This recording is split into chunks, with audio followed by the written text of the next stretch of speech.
get us started. So clearly you've been monitoring our waterways for a very long time. What's the significance of this milestone for you? Thanks for that question, Jill. I realise it's almost half my life that I've been doing this work, which is just crazy. So I've got to stick around for a few more years, and I think I'll reach that 50% of my life to date milestone. So on a personal level, like, I've really grown up with this program, and I was early 20s when I started, and 19 years spent visiting these same creeks and these same sites, sometimes once a year, sometimes much more often. Like, they really have become friends, and it's, as Alice mentioned in her talk, it is lovely to visit these places and these creatures every year, and I feel like the program means that we do have our finger on the pulse of waterway health in the Blue Mountains and sort of the wider catchment health that reflects. We're incredibly fortunate that the program has continued for so long and is continuing into the future. Jeffrey's had a big role to play in that. With different changes in management and funding and environment levies starting and finishing, the program hasn't always been guaranteed, but we've had enough community support, I think, is really the key there. There is the interest and the support that sees value in continuing this program, and yeah, it's pretty unusual to have these same sites monitored for that length of time, and that becomes extremely valuable when we do have incidents like the pesticide contamination or the bushfires, that we can actually say with quite a lot of confidence, what are the effects of these happenings, and how resilient are our waterways, and what's the recovery like over time. I think a really big step recently has been Alice putting together the online Waterway Health Explorer, because for a long time we were collecting all of this data, but unless people directly asked us to share it, it wasn't as visible, and if you can't see it, you can't use it, you might not recognise the value of it. So thank you, Alice, because Alice really was the driving force in putting that Explorer together. Yeah. So now everyone can get on there and have a look at what bugs you've got in your local creek, what the health has been like over time. We've got a little bit of data entry catch-up to do, so there'll be another batch of data going in over the next couple of months. Yes, you knew I was going to ask a question. I'm a teacher chemist, I'm just a local girl from around here, but by no means an expert. I feel like I'm a little neophyte in this company, so thank you for all your dedication. I'm just a frontline activist. I've been that for a while. I used to be an IT engineer, but I've given that up because I just want to do something that's got a bit more purpose. So recently you might have seen or heard that myself and John Dee have paired up to try and address as activists the PFAS contamination, which the wonderful Dr. Wright over here in the Sydney Morning Herald has brought to light. Look, we're in the beginning stages of our campaign, and we're lucky to have a few experts on board. But with the room this size, full of experts, I'm inviting you firstly to please get in touch, because we need everyone to fight this. And we've got some really big goals, and the primary one is obviously to get that PFAS filtered out, which is good for the humans, but it's also good for the environment, obviously. So that's my first part of my question, is an open invitation to everybody in the room to please get in touch and share your expertise and your dedication with us, because we are going to make this happen. We've got Rob Below from over in Minnesota, who's one of the primary lawyers in the world. He's offering his services for free, and a whole heap of other really big luminaries involved. So we mean business, And if they don't come to the table and filter out this PFAS, well, we're going to just take them on in this class action, and we're going to see it right through. So that's the background. But from your perspective, my question is, do you have a plan to respond to that? Because it's obviously not just humanity that's being affected by this. And what, if anything, I mean, I know you've got resource problems, all of that, and all the other things, so I'm not judging, but I just want to know, is there anything in the works to try and address this from an environmental perspective rather than humanity as well? You know, I mean, obviously they intersect, but primarily an environmental perspective. Do we have anyone that can answer that question? I can answer it in a very small way in the platypus research project that I mentioned. Yeah. I said heavy metals and other pollutants. We've included PFAS as in the pollutants that we're looking at in that survey. Can I get in touch with you about that later? Yeah. Okay. Can I add a little bit to that? Mm-hmm. Yeah. This is not from a Blue Mountains Council perspective, but with platypus and your former employee, Kat Morrison, Kat Warwick, she has analysed the livers in dead platypus that have been handed in around the state, and this bioaccumulates and biomagnifies to an incredible degree. So we're currently writing up some of her research, and she's actually looking at the PFAS in invertebrates and the water and in the sediment, because a platypus is a very messy eater. They gulp sediment, they're blind underwater. They detect the electrical field of the invertebrate, but it's what they call biomagnification. It's a bit like mercury building up in sharks. So the platypus, I'm really glad you're doing that work, but it's like helping us know if there's a problem there. And this sounds really stupid, but if anyone comes across a dead platypus, they're actually incredibly valuable, and they regularly drown them in illegal yabby nets. And I've seen a photo in Victoria of a yabby net with 8 dead platypus in it because they're air breathers. But if anything horrible happens and a dog catches and kills one or run over by a car, please hand it in, contact the zoo, Taronga Zoo, and they'll come to us, and then we can look. And it can help us find out what's going Can I on. just finish? If anyone wants to get in touch, you can either do that through our Facebook group, which is called Blue Mountains PFAS Action Group. It's pretty self-explanatory. Or I'm just going to hang around at the end and if we can swap numbers or whatever you're comfortable to do. Thanks. I think also that issue highlights the importance of having those long-term data sets, which is what we're talking about today, the value of that long-term data set, because we don't actually have that for PFAS in the drinking water supply because it hasn't been measured. So it's, and we actually don't know what the levels have been when it's drought, when it's flood, but so that's why these long-term data sets are so important, because you can see the trends. And I think Ian pointed that out a few times in your talk as well. You know, there's information in that data set that we're collecting that we don't even know if it's going to be important now. It's a time machine. We don't know what doors that's going to open Absolutely. in the future for us. So, yeah.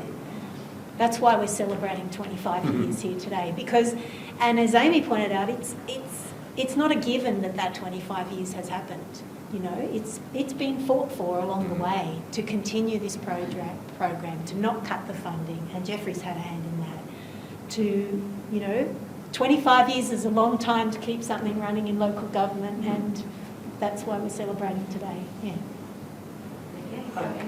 Thanks so much for today. I do have a concern, and that is only 60 or so people have had an opportunity to hear these 5 great presentations. I know it's been filmed, and it's been that audio, but honestly, like I almost didn't come. It's been so fantastic, the detail in everything here. I now understand so much more. I would strongly advocate some kind of, one Will's doing the filming and stuff, but that really should be available, like on YouTube or something, like they do the annual Landcare Bush Regen thing. Like there should be something available. But to a particular question, if it's considered important, when the Bunnings site was in, that's all gasworks. and all the gasworks in Australia are like incredibly polluted. And when they started to move the soil out, as I understand it from Bunnings, it was they stopped because the place they were taking the soil was refused to accept it. Now, one of the chemicals, and if I think it's BAP, which is benzoate or something like that, it's basically, as I can see on the MDS sheets, it's unsafe at any level, and it binds with sediment. It's not soluble, but I don't know. It may not be important, but maybe in the platypus, if the Cascades, which is a catchment, if there's platypus in there, maybe when you do the PFAS, you could add. I don't know how hard it is to monitor. And then one more comment. We did pick up in the Cascades Bushcare group a couple of dead crayfish, and a guy called Nick, I've got his number here, from Sydney Water, came along and collected them. I contacted Nick a few months later, and he said, I'm sorry about that, we haven't got the facilities to test them. So essentially all he did was take away my two dead, Give it to us next time.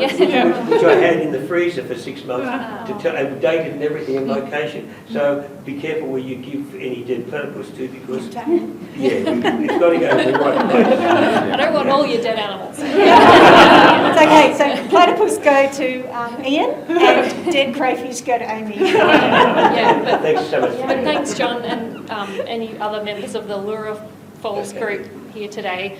We haven't seen a mass crayfish kill at Lura Falls Creek, but we are fairly regularly finding dead crayfish in that creek.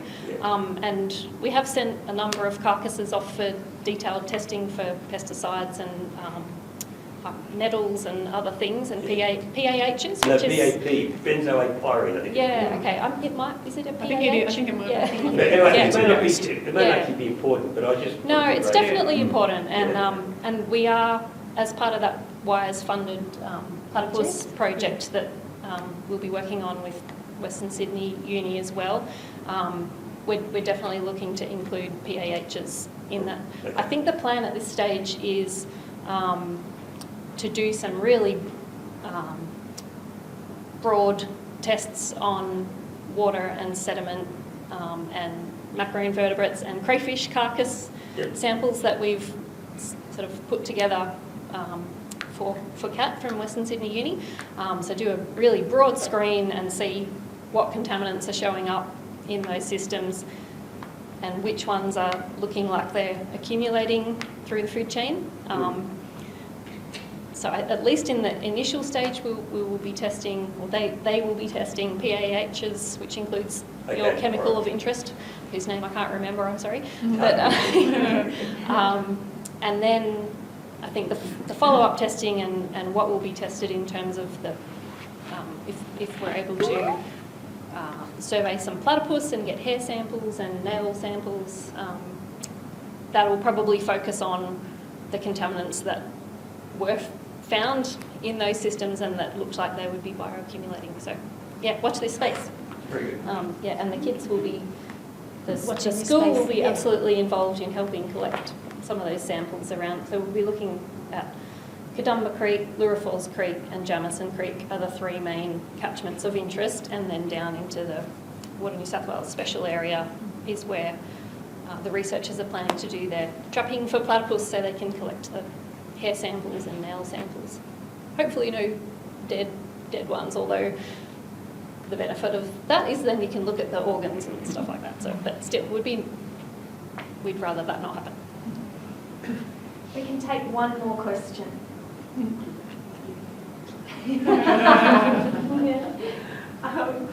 Well, actually, two questions.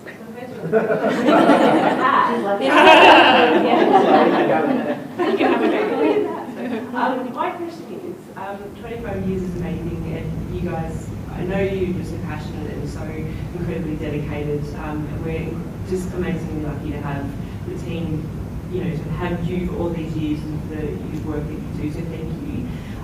My question is, if you were handed a couple of extra staff, what would you put them to work on? We've been asking for that for 10 years. Is that an offer? Yeah. Well, one thing, so many of you would be aware of the Water Sensitive Blue Mountains Strategic Plan, which was a joint work from lots of people across council that our team led, and One of the things that really we've been calling for is to have one or two staff people to really drive the implementation of that, to bring expertise in water sensitive urban design and be supporting staff all across council to build their capacity to like integrate it throughout everything that council does. So that's top of my wish list. See some nodding there. So we've even got a position name for them. It's a water sensitive city officer. And we've happily write the job description if anyone wants to give us the money. and obviously, we're such a small team. Really, what it boils down to is me. One aquatic monitoring position.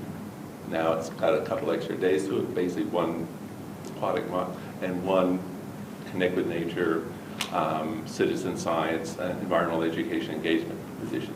Team of 3 has been driving this program for 25 years.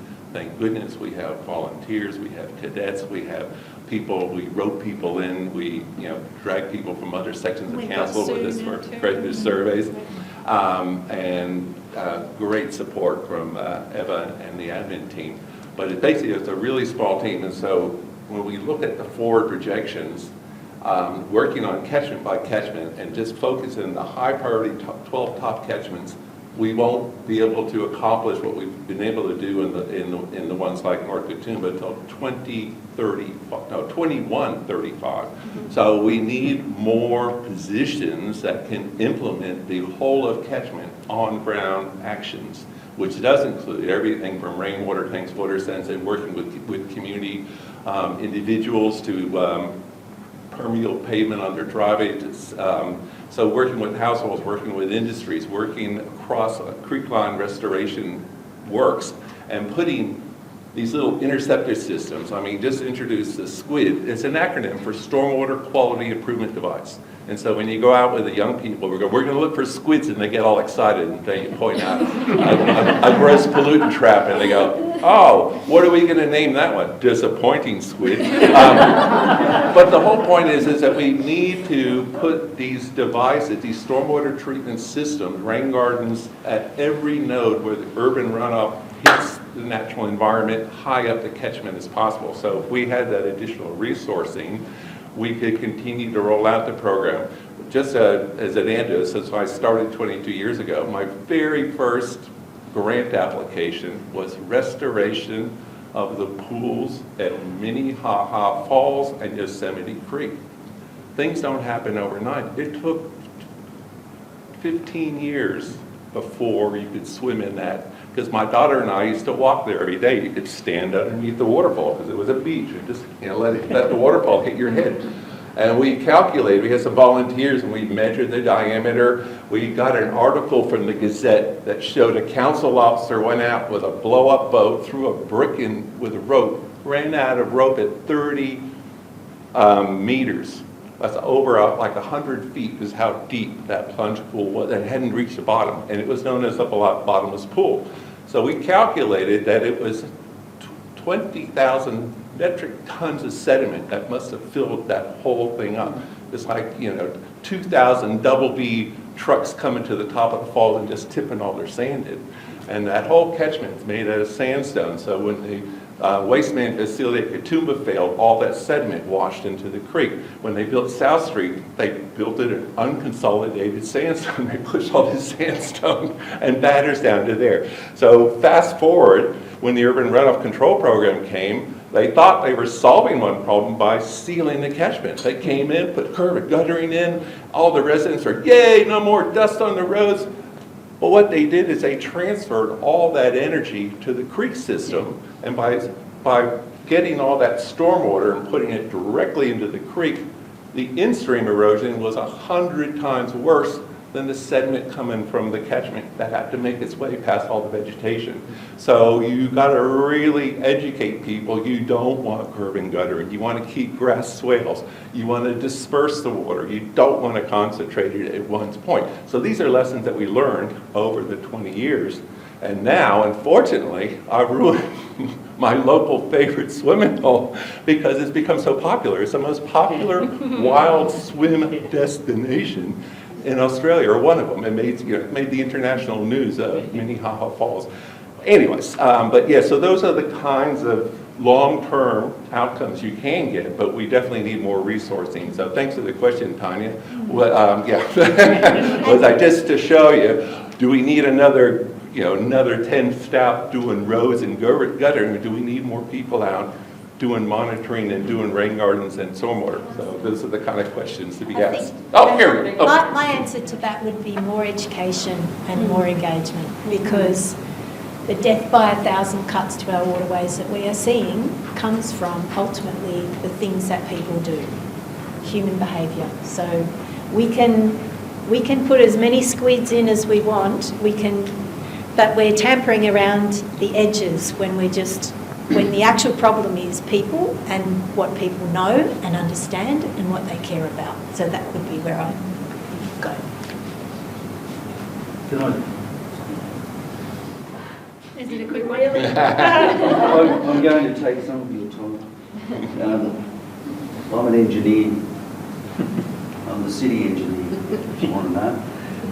And my role is partly to get better at water-sensitive urban design and introducing that into all the infrastructure that we deliver to the city.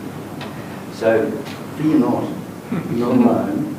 We engineers actually want to do things that improve the environment, and so that we lightly touch it. That's what we want to do. So part of that is every little piece of infrastructure we put in, it's got to have a green tinge in it.